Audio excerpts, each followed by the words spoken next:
How to improve your mic quality for free. Now, I might be biased, but I think that anyone on the internet can be thinking about how they can improve their use of a microphone on a day-to-day basis. This includes people like content creators, podcasters, anyone who uses Zoom, Discord, Skype, Teams to communicate on a daily basis. So with that in mind, I've done some of the thinking for you. I've come up with 3 top tips to help you get more out of your microphone on a daily basis. Step 1, move the mic closer to your mouth.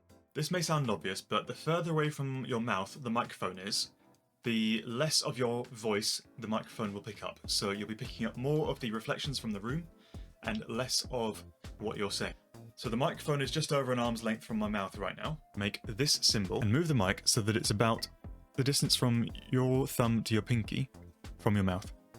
Should be about 6 inches or so. So now you can hear more of my what's called my dry voice, which is just what's coming straight out my mouth rather than all the reflections that are bouncing around the room, which sound like this. Another quick tip in this vein is to make sure the microphone is pointing the right way. Again, this might sound obvious, but it's a little trickier than you think sometimes. Certain microphones look like they may point one way, certain microphones look like they may point the other way.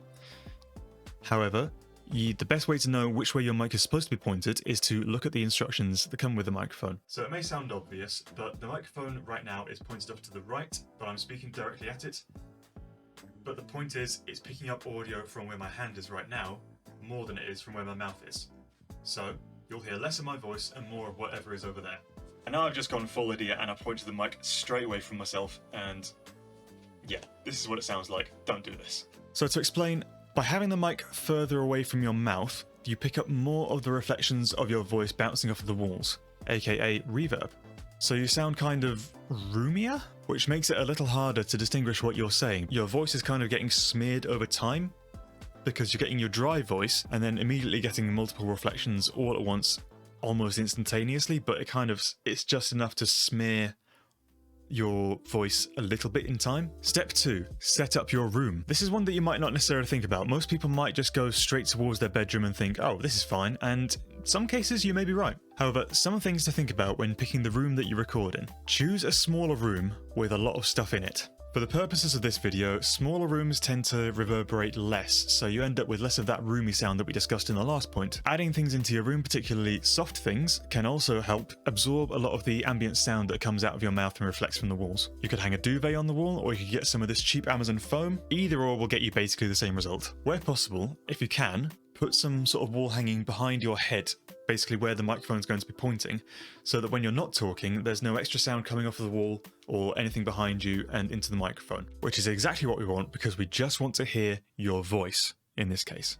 Step 3, make sure you're not clipping. This is kind of the toughest one, so we're going to take a little bit more time with this one. This is the toughest one because there's a few places in your signal chain where your mic can clip. Clipping is, in a nutshell, what happens when part of a signal chain receives signal that is too loud and it overloads, producing this sound. We'll be working backwards through your signal chain to try and figure out where exactly it is that you're clipping. You want to go to your audio mixer or your sound settings, and you want to look at where your voice is going when you talk. So you can see when I talk normally, I'm hanging around the -10 point. That's getting a little loud because, as you can see, I am clipping occasionally when I speak a little louder than usual. When I get a plosive or a ta, it's going up to the red. So we want to avoid it going up to the red, so I'm going to turn it down a little bit in here until I'm just hovering around between -10 and -15 naturally. Ta. I can do T's and P's without fear of clipping. You can also put a limiter filter. Don't worry about the rest of these filters for now. Put a limiter filter at -3 dB to prevent this stage from ever clipping in the future.